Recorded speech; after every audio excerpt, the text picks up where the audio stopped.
Hello बच्चों, आज हम लोग PSIR political science and international relations राजनीति विज्ञान और अंतर्राष्ट्रीय संबंध पर एक बहुत बेसिक सी चर्चा करने जा रहे हैं।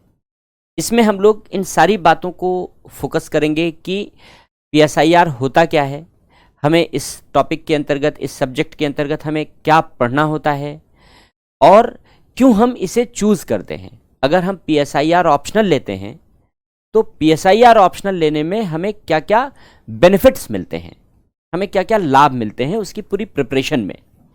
तो इन सारी बातों की एक बेसिक सी चर्चा होगी। क्या क्या पढ़ना है डिटेल में, एक एक टॉपिक, और कहाँ से पढ़ना है, कैसे पढ़ना है, ये एक सेपरेट वीडियो में हम लोग चर्चा करेंगे। तो उसके लिए एक सेपरेट वीडियो होगा, वो चर्चा अलग होगी। इस चर्चा में केवल PSIR है क्या और किन किन बातों को इसमें फोकस किया जाता है, इसका दायरा क्या होता है और इसके बेनिफिट्स क्या हैं, हम लोग इन सारी बातों की चर्चा करने जा रहे हैं। तो देखो, ऑप्शनल का महत्व तो पूरे सिविल सर्विसेज एग्जामिनेशन के लिए बहुत अधिक है। 500 मार्क्स का ऑप्शनल का पेपर होता है और अगर इस 500 मार्क्स में आप बहुत अच्छी मेहनत करो तो यकीन मानो कि आप 65% मार्क्स तक तो आसानी से ला सकते हो।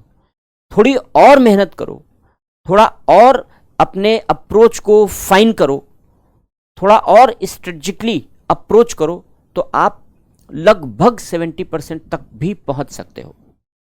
और अगर आप ऑप्शनल में इतने मार्क्स कवर कर लेते हो, इतने नंबर, अगर आप 300 प्लस जाते हो, 300 प्लस तो बच्चे पॉलिटिकल साइंस में चले ही जाते हैं, 312, 314 ऐसे मार्क्स आए हैं। इस बार भी 2021 का जो मेन एग्जामिनेशन था उसमें भी बच्चों के 312, 314, 312, 314 ऐसे नंबर तो बच्चों के पॉलिटिकल साइंस में आए हैं। तो अब आप सोचो कि लगभग 60% से ऊपर, 64-65% तक तो बच्चे अचीव कर ही रहे हैं। अब आप अगर थोड़ी सी और मेहनत कर दो तो थोड़ी सी और मेहनत करके इसको हम 70% तक भी ले जा सकते हैं। लेकिन अगर आप इतने मार्क्स भी अचीव कर ले रहे हो तो आपका सिलेक्शन बहुत आसान हो जाता है। क्यों? क्योंकि देखो,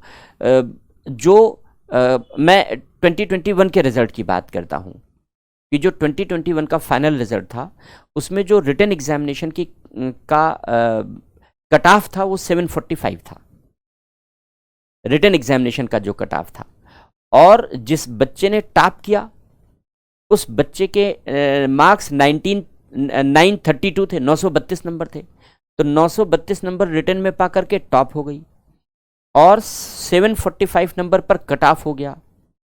अब आप कल्पना करो कि अगर 932 में से 745 में से अगर आप केवल ऑप्शनल में 320, 330, 340 अगर इतने नंबर अचीव कर लेते हो और इसमें माइनस कर दो तो आपके पास जीएस का प्रेशर ही बहुत डाइल्यूट हो जाता है।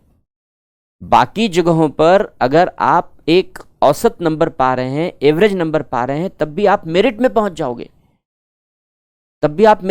जाओगे, 745 का कट ऑफ था और उसमें से 300 भी अगर नंबर ऑप्शनल में मिल गए, 300 भी माइनस कर दो तो केवल 445 नंबर पाने थे, वो भी जीएस के चारों पेपर मिला करके और एसए मिला करके। कितना आसान हो जाता है, पूरी की पूरी तैयारी कितनी आसान हो जाती है, सफलता पाना कितना आसान हो जाता है। तो ऑप्शनल न केवल आपको सफलता में शामिल करता है बल्कि ऑप्शनल आपको मेरिट में जंप कराता है। आप ऑप्शनल में जितना जंप ले लेते हो आप मेरिट में भी उतना जंप कर पाते हो। इसलिए ऑप्शनल को बेहद गंभीरता के साथ अच्छी तरीके से तैयार करना चाहिए। पूरी तैयारी ही गंभीरता के साथ करनी चाहिए क्योंकि करियर का प्रश्न है और अच्छी मेरिट का प्रश्न है। आपको अच्छी मेरिट में आना है तो तैयारी तो पूरी गंभीरता के साथ करनी ही होगी, एक बात। दूसरी बात, जो PSIR है, PSIR ऑप्शनल का जीएस, इंटरव्यू, एसए, इन सब पर अच्छा खासा इम्पैक्ट है। कैसे, अभी मैं आपको डिटेल में समझाता हूं। अगर आपने PSIR ऑप्शनल अच्छे से तैयार कर लिया तो यकीन मानो जनरल स्टडीज़ में आपके नंबर जंप कर जाएंगे, अपने आप जंप कर जाएंगे। इससे में आपका प्रेजेंटेशन बहुत बेहतर हो जाता है, इससे में आपके अच्छे नंबर पाने की संभावना बढ़ जाती है और इंटरव्यू भी आपका बहुत बेहतर हो जाता है, बहुत बेहतर आप कॉन्फिडेंस के साथ आप इंटरव्यू में एक्सप्रेशन करने लायक तैयार हो जाते हो। तो कैसे कैसे अब इन सारी बातों को एक्सप्लेन करते हैं हम लोग। तो देखो PSIR ऑप्शनल में हम लोग यहाँ पर जिन बातों की चर्चा करने जा रहे हैं ये बेसिक सी चर्चा है जो हम लोग यहाँ पर कवर कर रहे हैं कि PSIR ऑप्शनल है क्या। बेसिकली PSIR ऑप्शनल का मतलब किन किन बातों को हम लोग यहाँ पर कवर करते हैं और इसके बेनिफिट्स क्या होते हैं, इसका महत्व क्या है हमारे लिए। तो इन सारी बातों की ही चर्चा हम लोग यहाँ पर कर रहे हैं। तो इसमें सबसे पहले जो पूरा का पूरा पेपर है ना, इसको राजनीति विज्ञान और अंतर्राष्ट्रीय संबंध कहते हैं, शॉर्ट में हम PSIR कहते हैं, political science and international relations. ये देखो पूरा कंप्लीट लिखा हुआ है, राजनीति विज्ञान और अंतर्राष्ट्रीय संबंध, इसलिए मैं पूरा नहीं लिख रहा हूँ। तो PSIR में 2 पेपर, हर सब्जेक्ट में 2 पेपर होते हैं, 2 पेपर होते हैं। फर्स्ट पेपर है और सेकंड पेपर है। सेकंड पेपर है, दोनों पेपर 250 मार्क्स के होते हैं, ये आप जानते हो, 250 मार्क्स के होते हैं और ये भी 250 मार्क्स का होता है। 3 घंटे का समय होता है फर्स्ट पेपर को करने का, 3 घंटे का समय होता है सेकंड पेपर को करने का। और फर्स्ट पेपर में राजनीतिक सिद्धांतों को शामिल किया गया है, राजनीतिक सिद्धांतों को शामिल किया गया है और भारतीय राजनीति, इंडियन पॉलिटिक्स, भारतीय राजनीति को शामिल किया गया है। ये 2 टॉपिक फर्स्ट पेपर में शामिल किए गए हैं। और सेकंड पेपर में जो टॉपिक शामिल किया गया है वो पहला टॉपिक है तुलनात्मक राजनीति, कंपैरेटिव पॉलिटिक्स है, तुलनात्मक राजनीति, और तुलनात्मक राजनीति के साथ अंतर्राष्ट्रीय संबंध। तो ये 4 टॉपिक हैं जो दोनों पेपर में पढ़ने हैं। अब देखो क्या है ये टॉपिक, बहुत संक्षेप में हम लोग इन टॉपिक की चर्चा करते हैं, फिर महत्व पर आते हैं। बाकी हमने पहले ही बता दिया कि हर पेपर में, यानी पेपर 1 में, पेपर 2 में डिटेल में कौन कौन से टॉपिक पढ़ने हैं, कहाँ से पढ़ने हैं, कैसे पढ़ने हैं, ये एक सेपरेट वीडियो में हम लोग बहुत डिटेल डिस्कशन करेंगे, वो एक डिटेल डिस्कशन होगा। यहाँ पर हम लोग केवल और केवल एक ब्रीफ डिस्कशन कर रहे हैं। तो देखो क्या पढ़ना है PSIR में, कुछ पॉलिटिकल थॉट्स और थेरीज, कॉन्सेप्ट्स पढ़ने हैं, थेरीज पढ़नी है, थॉट्स पढ़ने हैं, आइडियोलॉजीज पढ़नी है। तो छोटी छोटी चीज़ें हैं और इसमें कोई बहुत गहराई भी, बहुत मुश्किल भी नहीं है। गहराई में तो जाकर हम लोग पढ़ते हैं, ऑप्शनल में तो गहराई में जाकर पढ़ेंगे, लेकिन बहुत मुश्किल नहीं है। जैसे मान लो राज्य की संकल्पना क्या है, तो अब GS में तो राज्य की संकल्पना पढ़ते ही हो ना कि 4 तत्व होते हैं राज्य के, भूभाग है, जनसंख्या है, सरकार है, संप्रभुता है। लेकिन अब इसको यहाँ थोड़ा विस्तार से पढ़ते हैं कि राज्य का विकास कैसे हुआ है, राज्य के कौन कौन से थेरीज होती हैं। तो इन सारी बातों को हम लोग यहाँ थोड़ा सा विस्तार दे लेते हैं, बस जनरल स्टडीज़ में छोटा सा हिस्सा पढ़ते हैं, यहाँ पर उसको विस्तार से पढ़ लेते हैं। तो इसी तरीके से लोकतंत्र क्या होता है, डेमोक्रेसी क्या होती है, समता किसे कहते हैं, इक्वालिटी क्या है, न्याय क्या है। तो समता से संबंधित, न्याय से संबंधित, लोकतंत्र से संबंधित इस तरीके के जो कॉन्सेप्ट हैं, आप सोचो ये सारे कॉन्सेप्ट GS में भी पढ़ते हो, क्योंकि ये सारे शब्द तो प्रियम्बल में ही लिखे हुए हैं। तो GS में भी पढ़ना होता है, क्वेश्चन पूछे गए हैं, जनरल स्टडीज़ में क्वेश्चन पूछे जाते हैं। तो GS में भी इन सारी बातों को पढ़ रहे हैं, लेकिन GS में हमारे पढ़ने का दायरा सीमित होता है, बहुत गहराई में, बहुत विस्तार से नहीं पढ़ते। लेकिन यहाँ पर हम इन कॉन्सेप्ट्स को बहुत विस्तार से पढ़ते हैं, बहुत गहराई से पढ़ते हैं, बहुत डिटेल में पढ़ते हैं। तो बस थोड़े से दायरे को बढ़ा लेते हैं जनरल स्टडीज़ के, तो वो राजनीतिक सिद्धांत कवर होने लगते हैं। या यूं कहें कि राजनीतिक सिद्धांत जब कवर हो जाएंगे, जब हम लोग ये थॉट्स, जब हम लोग ये कॉन्सेप्ट्स चर्चा कर लेंगे, जब हम लोग इन संकल्पनाओं को समझ लेंगे, तो हमारे लिए जनरल स्टडीज़ के क्वेश्चन करना बेहद आसान हो जाएगा। हमें GS के लिए अलग से प्रिपरेशन करनी ही नहीं पड़ेगी इन सारे टॉपिक के लिए, क्योंकि यही सारे टॉपिक जनरल स्टडीज़ में भी हैं और यही सारे टॉपिक यहाँ पर हैं। तो कॉन्सेप्ट्स पढ़ने हैं, थेरीज पढ़नी है, थॉट्स और आइडियोलॉजीज भी पढ़नी है। तो अब देखो थॉट्स में हमें कुछ थिंकर्स पढ़ने होते हैं, वेस्टर्न थिंकर्स पढ़ने होते हैं और इंडियन थिंकर्स पढ़ने होते हैं। तो हमें कभी कभी लगता है कि वेस्टर्न थिंकर्स को पढ़ने में और इंडियन थिंकर्स को पढ़ने में हमें बड़ी समस्या आनी चाहिए। ऐसा नहीं है। थिंकर्स पढ़ना सबसे आसान है, सबसे आसान है। मैं आपको बताऊंगा प्लेटो ने क्या कहा, एरिस्टोटल ने क्या कहा, मैकियावेली ने क्या कहा, हॉब्स ने क्या कहा, लॉक ने क्या कहा, जेएस मिल ने क्या कहा। इन्हीं सारे 9 थिंकर्स हैं टोटल जिन्हें हमें पढ़ना है वेस्टर्न थिंकर्स में से। और इसी तरीके से इंडियन थिंकर्स भी हमें पढ़ने हैं, डॉक्टर अंबेडकर के विषय में, महात्मा गांधी के विषय में, श्री अरबिंदो के विषय में। अब इन सब के विषय में तो आप थोड़ी बहुत चर्चा तो कर ही लेते हो, थोड़ी बहुत चीज़ें तो पढ़ ही लेते हो, कुछ आप हिस्ट्री में पढ़ लेते हो, कुछ आप एथिक्स में पढ़ लेते हो। तो जितने भी ये थॉट हैं, जितने भी ये राजनीतिक चिंतन हैं, इन राजनीतिक चिंतन का उपयोग हम नीति शास्त्र में भी करते हैं, एथिक्स के पेपर में करते हैं, पेपर 4 में करते हैं। इसलिए ये दायरा भी बहुत मुश्किल नहीं है, एक बात। दूसरी बात, पॉलिटिकल थॉट को समझना बेहद आसान है, क्योंकि उनमें कोई चेंज नहीं होना। एक बार प्लेटो जो कहकर चले गए वो सदियों सदियों तक वही चलता रहेगा, उसमें कोई चेंज नहीं हो सकता। बस हमें क्या करना है, हमें समझना है कि प्लेटो ने क्या कहा और आज की परिस्थितियों के अनुरूप वो कितना उपयोगी और प्रासंगिक हो सकता है हमारे लिए। ये भी जानना जरूरी है, क्योंकि क्यों पढ़ रहे हैं, पढ़ इसलिए रहे हैं क्योंकि आज की परिस्थितियों के लिए प्लेटो की क्या उपयोगिता है ये भी तो जानना चाहिए हमें। तभी हम पढ़ रहे हैं। तो उनकी उपयोगिता क्या है ये जान करके, ये समझ करके हम लोग पढ़ेंगे, इसकी चर्चा करके हम लोग पढ़ेंगे। और प्लेटो को समझना आसान क्यों होगा? इसलिए आसान होगा कि मैं आपको ले जाकर प्लेटो के युग में बैठा दूंगा। जब प्लेटो के युग में बैठा दूंगा तो किसी भी व्यक्ति का चिंतन अपनी परिस्थितियों से स्वतंत्र नहीं होता।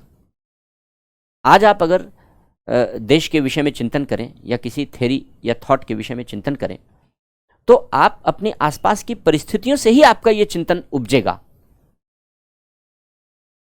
ठीक उसी तरीके से जब प्लेटो ने चिंतन किया, अरस्तु ने चिंतन किया, मैकियावेली ने किया, हॉब्स ने किया, तो उनके आसपास की कुछ परिस्थितियां थीं।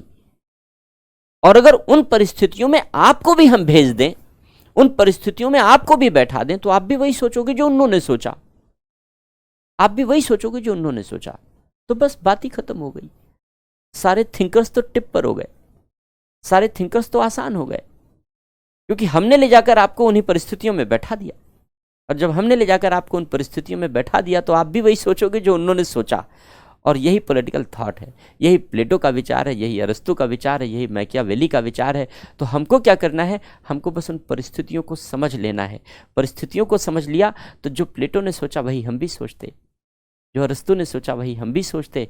तो बच्चे, थिंकर्स का अध्ययन बेहद आसान हो जाता है, बहुत सरल हो जाता है। इसलिए ये मत सोचना कि तो राजनीतिक सिद्धांतों में जो थॉट्स और थियरीज हैं वो कठिन है ना। Easiest part of the syllabus, क्योंकि एक बार जो कह दिया वो तो चेंज ही नहीं हो रहा है। और समझना भी बहुत आसान है, क्योंकि परिस्थितियों से अलग जाके सोच भी नहीं सकते। तो बेहद आसान पार्ट होता है। तो हम लोग इसी नज़रिए से इस बात की चर्चा करते हैं क्लास में। अब देखो, दूसरा है इंडियन पॉलिटिक्स के बारे में, भारतीय राजनीति के बारे में। तो भारतीय पूरी पॉलिटिकल सिस्टम है जिसमें इंडियन गवर्नमेंट और पॉलिटिक्स के विषय में हमें पढ़ना है। भारत की सरकार कैसे बनती है, कैसे चलती है, और भारतीय राजनीति कैसे चलती है, दोनों बातों के विषय में। तो हिस्टोरिकल पर्सपेक्टिव से शुरू करते हैं कि स्वतंत्रता आंदोलन के दौरान क्या अप्रोच रहा है, क्या स्ट्रेटजी रही है, कैसा हमारा फ्रीडम स्ट्रगल चला है जिसने हमारे देश में राजनीतिक बुनियाद निर्मित की है। तो यहाँ से हम लोग चर्चा की शुरुआत करते हैं। फिर इसके बाद हमारे देश की जो राजनीतिक संरचनाएं हैं, सरकार की संरचना है, एक संघ की सरकार है जिसको बोलचाल में केंद्र की सरकार कहते हैं, राज्यों की सरकार है, पंचायतें, नगर पालिकाएँ हैं। ये सब संविधान के अनुसार बनाई और चलाई जाती हैं। तो हमें संविधान के सारे प्रावधान पढ़ने हैं। और यकीन मानो, जो क्वेश्चन कॉन्स्टिट्यूशन के यहाँ आप PSIR में पढ़ते हो, जो टॉपिक यहाँ पढ़ते हो, सेम वही टॉपिक GS में आप इंडियन पॉलिटी में पढ़ते हो, सेम टॉपिक वही पढ़ते हो। तो आप अगर पॉलिटी पढ़ रहे हो तो आपका PSIR तैयार हो रहा है, PSIR पढ़ रहे हो तो पॉलिटी तैयार हो रहा है। तो ये जो हिस्सा है पूरा इंडियन पॉलिटिक्स का, ये पूरा का पूरा हिस्सा आप समझ लो आपका इंडियन पॉलिटी GS का सिलेबस है। थोड़ा सा बस हम लोग और गहराई में और विस्तार में जहाँ जहाँ आवश्यकता है, क्योंकि जीएस में भी पढ़ते हैं उसे गहराई में और विस्तार में, यहाँ थोड़ी थोड़ी सी और अतिरिक्त व्याख्याएं हम लोग कहीं कहीं कर लेते हैं। बस भारतीय राजनीतिक व्यवस्था में राजनीतिक दलों का योगदान क्या है, कैसे हमारा party system, political party system, राजनीतिक दलों की व्यवस्था कैसे निर्मित होती है, जीएस में भी पढ़ते हैं, क्वेश्चन पूछे जाते हैं, तो यहाँ भी हम उससे थोड़ा सा और विस्तार लेकर के पढ़ लेते हैं। तो यही पूरा का पूरा इंडियन पॉलिटिक्स है, भारतीय राजनीति है। अब आते हैं तुलनात्मक राजनीति में, कंपैरेटिव पॉलिटिक्स में। अब देखो, जब हम लोग भारत की राजनीतिक व्यवस्था के विषय में पढ़ रहे हैं तो क्या हमें यह नहीं जानना चाहिए कि अमेरिका का पॉलिटिकल सिस्टम कैसे वर्क करता है, ब्रिटेन का पॉलिटिकल सिस्टम कैसे वर्क करता है। अब सारे पॉलिटिकल सिस्टम को पढ़ने की ज़रूरत नहीं है, लेकिन इन सारे पॉलिटिकल सिस्टम में कुछ अच्छाइयाँ और बुराइयाँ होती हैं। इन सारे पॉलिटिकल सिस्टम के कुछ अप्रोच हैं, स्ट्रेटजीज हैं, तो हमें उन सारे अप्रोच को समझना होता है। यानी जो तुलनात्मक राजनीति का कॉन्सेप्ट क्या है, इसका नेचर क्या है, इसका अप्रोच क्या है, इन सब को समझना होता है। और जब हम लोग पॉलिटी पढ़ते हैं तो पॉलिटी में जब हम पढ़ते हैं कि भारत का राष्ट्रपति कैसे निर्वाचित किया जाता है, तो ये भी तो पढ़ते हैं कि अमेरिका का राष्ट्रपति कैसे चुना जाता है और फ्रांस का राष्ट्रपति कैसे चुना जाता है, पढ़ते हैं। क्वेश्चन भी आया है 2022 के मेन एग्जामिनेशन में, 2022 के मेन एग्जामिनेशन में जीएस में पॉलिटी में क्वेश्चन आया है कि भारत और फ्रांस दोनों देशों के राष्ट्रपतियों के निर्वाचन का तुलनात्मक विश्लेषण करें। तो इस तरीके की जो स्टडीज़ हैं, इस तरीके की स्टडीज़ हम लोग करते हैं। कुछ कॉन्सेप्चुअल चर्चा होती है तुलनात्मक राजनीति पर, और उस कॉन्सेप्चुअल चर्चा के साथ फिर इस तरीके से हम लोग जब इंडियन पॉलिटिक्स पढ़ते हैं तो वो तुलना करने के साथ ही अध्ययन करते हैं। साथ ही जैसे प्रेशर ग्रुप है, दबाव समूह हैं, पॉलिटिकल पार्टीज़ हैं, या जिस भी टॉपिक की चर्चा हम लोग करते हैं, उन सारे टॉपिक की चर्चा हम लोग कंपैरेटिव पर्सपेक्टिव से कर लेते हैं, तुलनात्मक परिदृश्य से कर लेते हैं। तो ये हिस्सा भी बेहद आसान है, बेहद सरल है। इसके बाद फिर अंतर्राष्ट्रीय संबंधों की चर्चा होती है, इंटरनेशनल रिलेशन की चर्चा होती है। ये जीएस के पेपर सेकंड जैसा ही है पूरी तरीके से, बस यहाँ पर दायरा थोड़ा सा और बढ़ जाता है। हम लोग अंतर्राष्ट्रीय संबंधों के जो थ्योरीज हैं, अंतर्राष्ट्रीय संबंधों की कुछ थ्योरीज को भी थोड़ा बहुत चर्चा कर लेते हैं। वो बहुत छोटी छोटी सी हैं, बड़े छोटे छोटे से कॉन्सेप्ट हैं, उनको समझ लेते हैं तो हमें यह समझना आसान हो जाता है कि इंटरनेशनल लेवल पर पॉलिटिक्स कैसे खेली जाती है, इंटरनेशनल लेवल पर रिलेशंस कैसे चलते हैं, इंटरनेशनल लेवल पर डिप्लोमेसीज कैसे वर्क करती हैं, कूटनीति कैसे वर्क करती है। इन सारी बातों की हमें बेहतर समझ हो जाती है, एक बढ़िया समझ विकसित हो जाती है।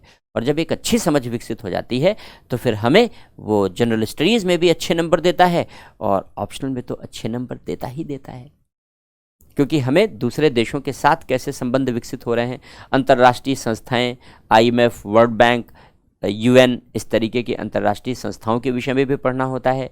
जो रीजनल ग्रुप्स हैं जैसे आसियान आदि, इनके विषय में भी, आसियान है, यूरोपीय यूनियन है, इस तरीके के ग्रुप के विषय में भी पढ़ना होता है। जीएस में भी पढ़ते हैं इन सारी चीज़ों पर, जीएस में भी क्वेश्चन आते हैं।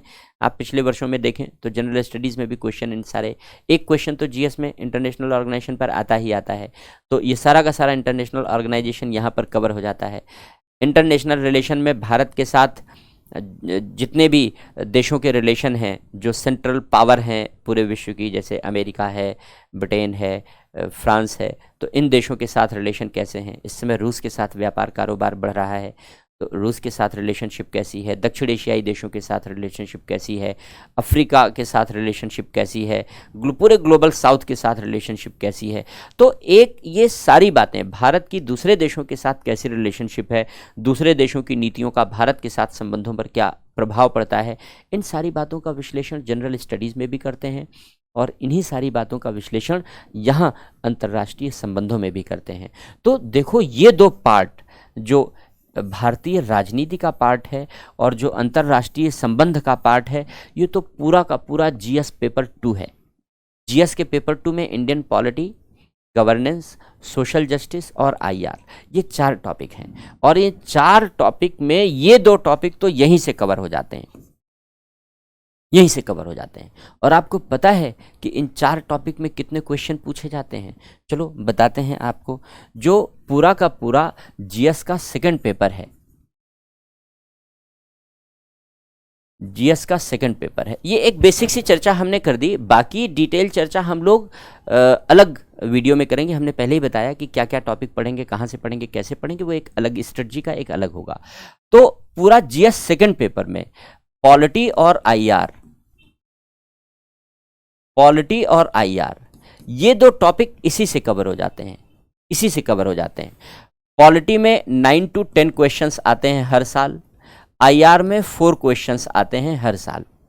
प्रत्येक वर्ष पूछे जाते हैं इतने क्वेश्चन जनरल स्टडीज में, जीएस के सेकंड पेपर में।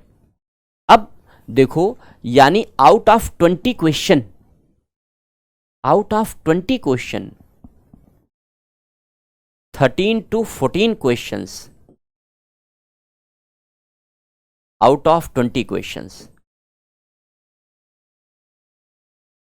20 प्रश्न आते हैं सेकंड पेपर में, मेन एग्जामिनेशन में।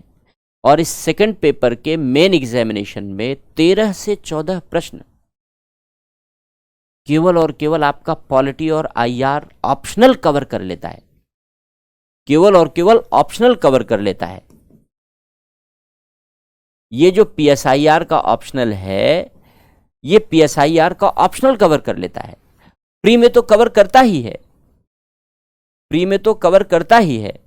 प्री में देखो पॉलिटी के क्वेश्चन आते हैं लगभग on an average 14 to 15 question pre में आते हैं, 14 to 15 question on an average. On an average ये चेंज होता रहता है, कभी घट जाते हैं 1-2, कभी 2-4 बढ़ जाते हैं, लेकिन ऑन एन एवरेज पॉलिटी में। और दूसरी बात, प्री में देखो इंटरनेशनल ऑर्गेनाइजेशन से और इंटरनेशनल रिलेशन से भी क्वेश्चन आते हैं। हालांकि वो करंट बेस्ड होते हैं, पूरी तरीके से करंट पर बेस्ड होते हैं, तो पूरा आईआर करंट की ही तरीके से हमें पढ़ना होता है। तो इंटरनेशनल ऑर्गेनाइजेशन और आईआर से भी रिलेटेड क्वेश्चन आते हैं।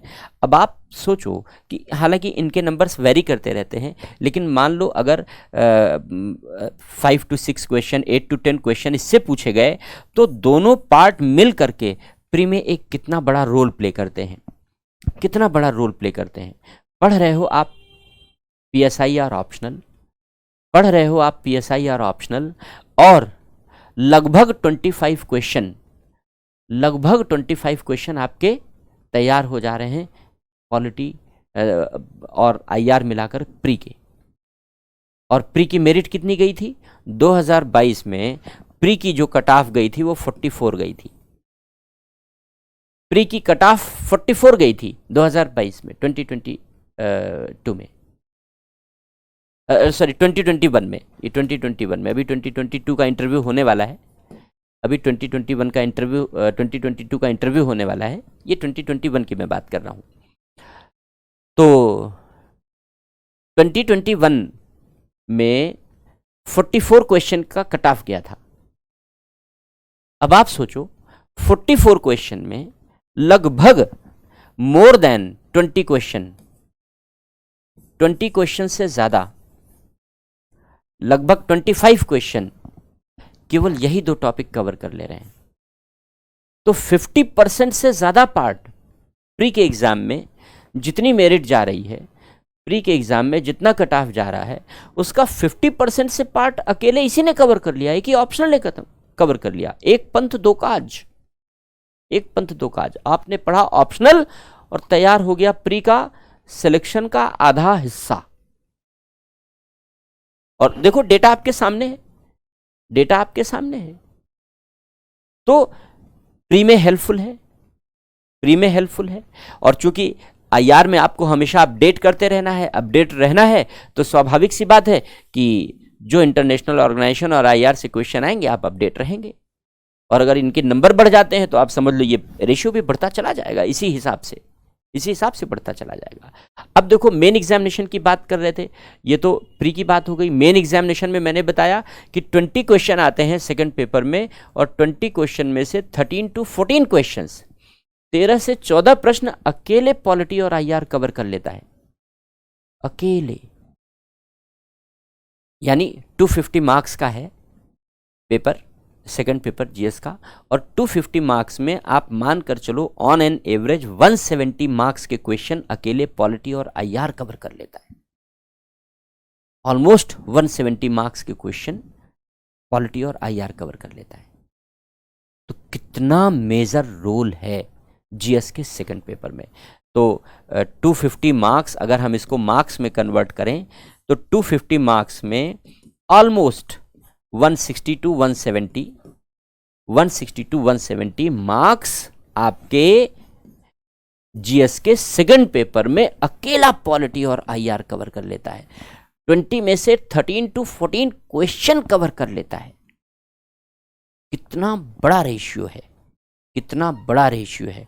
पूरे सेकंड पेपर पर, जीएस के सेकंड पेपर पर पीएसआईआर का कब्जा है, क्योंकि बाकी आप देखो 20 क्वेश्चन में से फिर बाकी गवर्नेंस और सोशल जस्टिस के लिए क्वेश्चन कम बच गए। और जब पीएसआईआर पढ़ते हैं, अप्रोच ऐसा होता है पढ़ने का, हम ऐसा अप्रोच आपको दिलाएंगे पढ़ने का, इस अप्रोच से पढ़ेंगे कि गवर्नेंस और सोशल जस्टिस भी थोड़ा थोड़ा टच कर जाएगा। तो आप समझ लो कि बाकी जो बचे ना क्वेश्चन, वो भी आपके दायरे से दूर नहीं जाएंगे, वो भी आप आसानी से कर सकते हो। हालांकि जनरल स्टडीज़ में हम लोग उन सारे टॉपिक की अलग अलग क्लास करते हैं। तो चलो देखो, एक ये हो गया जनरल स्टडीज़ सेकंड पेपर हो गया। इसके बाद देखो जनरल स्टडीज़ का थर्ड पेपर, जीएस का थर्ड पेपर होता है। थर्ड पेपर में इकोनॉमी वाला जो पार्ट है, जिसमें कभी कभी WTO, वर्ल्ड बैंक, इन सब को लेकर के भी क्वेश्चन आ जाते हैं, तो ये पार्ट भी वहाँ पर कवर हो जाता है, क्योंकि ये सारी बातें हमें इंटरनेशनल रिलेशन में भी पढ़नी है, आईआर में भी पढ़नी है। और मेन बात है कि जो सिक्योरिटी पर क्वेश्चन आता है, सिक्योरिटी में कभी कभी क्वेश्चन पूछ लेते हैं। एक क्वेश्चन कभी कभी आ जाता है, जैसे भारत की आंतरिक सुरक्षा पर, इंटरनल सिक्योरिटी पर एक्सटर्नल स्टेट एक्टर, बाह्य राज्य कारकों का क्या प्रभाव है। तो एक्सटर्नल स्टेट एक्टर क्या होते हैं? दूसरे देश। जैसे चीन की मोतियों की माला का भारत की आंतरिक सुरक्षा पर क्या प्रभाव है। अब देखो, चीन की मोतियों की माला, ये तो आईआर का टॉपिक हुआ। स्ट्रिंग ऑफ पर्ल्स, चीन की पॉलिसी है स्ट्रिंग ऑफ पर्ल्स, आईआर में पढ़ते हैं हम लोग।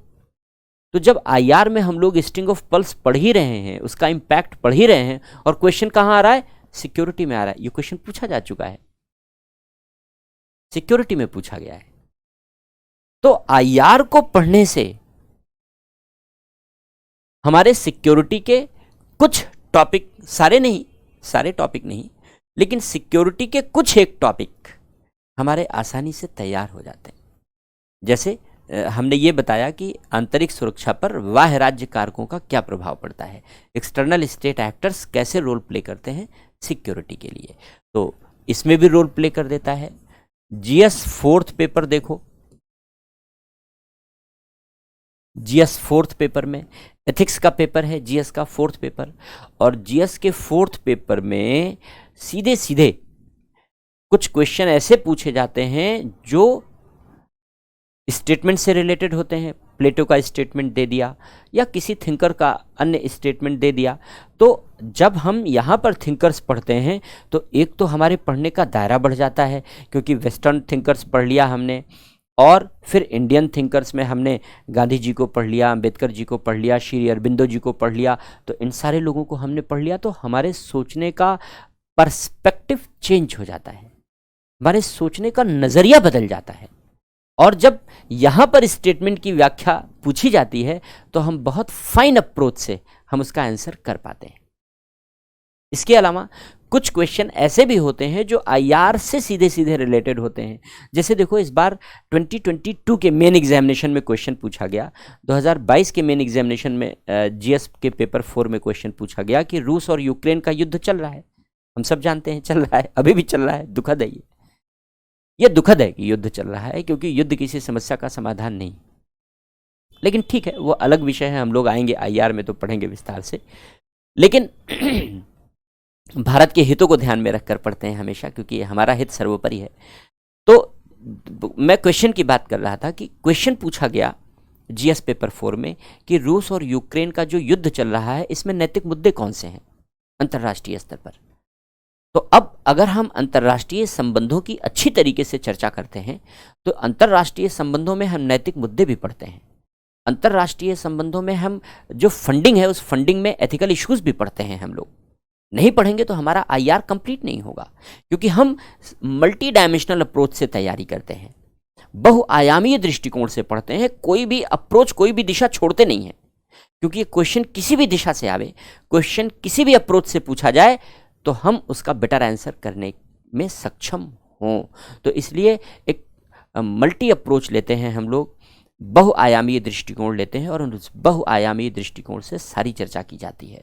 तो अब देखो, अब रूस और यूक्रेन युद्ध को अगर हम लोगों ने इंटरनेशनल रिलेशन में अच्छे से पढ़ लिया, सारे एस्पेक्ट कवर कर लिए, तो उसमें एथिकल इश्यूज क्या क्या उत्पन्न हो सकते हैं वो भी तो हम लोग आइडेंटिफाई करेंगे वहाँ आईआर पढ़ने में। और जब हम लोग आइडेंटिफाई करेंगे तो एथिक्स में काम आ जाएगा। एथिक्स में पढ़ने की आवश्यकता ही नहीं है, दिमाग ज़्यादा लगाने की आवश्यकता नहीं है। इधर क्वेश्चन देखा, उधर उत्तर तैयार, आंसर तैयार। तो देखो, ये जीएस पेपर 4 में भी हेल्प करता है और बहुत अच्छे तरीके से हेल्प करता है। इसी तरीके से एस्से का पार्ट है। एस्से का पार्ट है, देखो एस्से में 2 तरीके के क्वेश्चन आते हैं। एक तो एब्स्ट्रैक्ट नेचर का एस्से आता है, जैसे पिछले 2 वर्षों से पूछे जा रहे हैं। एब्स्ट्रैक्ट नेचर का थॉट बेस्ड एस्से होता है। और दूसरा होता है प्रैक्टिकल इश्यूज को लेकर के, सोशल इश्यूज हैं, पॉलिटिकल इश्यूज हैं ना, इस तरीके के इश्यूज को लेकर के इससे पूछे जाते हैं। तो 2 तरीके के इससे पूछे जाते हैं, यही 2 नेचर होता है। तो अब देखो, अगर दोनों नेचर के क्वेश्चन इससे आते हैं, अगर सोशियो पॉलिटिकल इश्यूज पर आ रहा है तो अगर आता है प्रैक्टिकल इश्यूज पर तो सोशियो पॉलिटिकल इश्यूज पर जरूर रहता है। और अगर सोशियो पॉलिटिकल इश्यूज पर ऐसे है तो आपने इन सारी बातों को बहुत अच्छे से समझा है, बहुत विस्तार से समझा है और बहुत अच्छे तरीके से आप लिख सकते हैं। आपके पास तमाम थॉट्स हैं, तमाम थिंकर्स के थॉट्स हैं, तमाम थिंकर के व्यूज हैं, आप इनपुट दे सकते हो। और आप इनपुट देकर लिखोगे तो नंबरों की बरसात होगी, बहुत अच्छे मार्क्स आएंगे। और मान लो किसी भी जो कंटेम्परेरी इश्यूज हैं उन कंटेम्परेरी इश्यूज पर नहीं पूछा गया, जैसे एब्स्ट्रैक्ट नेचर पर पूछे जा रहे हैं, तो अगर एब्स्ट्रैक्ट नेचर पर पूछा गया कोई भी एस्से तो वो भी थॉट बेस्ड होता है। और जब आप यहां थिंकर्स पढ़ते हो, प्लेटो को आप पढ़ते हो, अरस्तु को पढ़ते हो, गांधी जी को पढ़ते हो, अंबेडकर को पढ़ते हो, तो एक बार मुझे जरा ये सोच कर बताओ, या आप अपने दिमाग में सोचो कि अगर हम इन थिंकर्स को पढ़ रहे हैं तो इनके विचारों को आत्मसात भी तो करेंगे, तभी तो एग्जाम में अच्छे से लिख पाएंगे। और जितने अच्छे से पढ़ेंगे, आत्मसात करेंगे, क्योंकि आत्मसात मैं करवाऊंगा आपको, क्योंकि प्लेटो की जो परिस्थितियां थी मैं उन परिस्थितियों में ले जाके आपको बैठा दूंगा, तभी तो आप प्लेटो जैसा सोच पाओगे। और अगर आप प्लेटो हो गए तो फिर प्लेटो को रटने की जरूरत ही नहीं है। गांधी जी ने जिन परिस्थितियों में अपने थॉट दिए, आप जानते भी हैं, हमारे देश की परिस्थितियां हैं। अंबेडकर जी ने जिन परिस्थितियों में थॉट दिए, आप अगर उनको समझ रहे हो तो आप भी गांधी हो गए, आप भी अंबेडकर हो गए। इसका मतलब क्या हुआ कि इन सारे थिंकर्स को पढ़ लेने से, जो पीएसआईआर ऑप्शनल में शामिल हैं, आपका अप्रोच बहुत फाइन, रिफाइन हो जाता है। और आपका जो थॉट बेस है, आपके जो चिंतन का धरातल है, आपका जो थॉट बेस है, वो बहुत स्ट्रांग हो जाता है, बहुत मजबूत हो जाता है।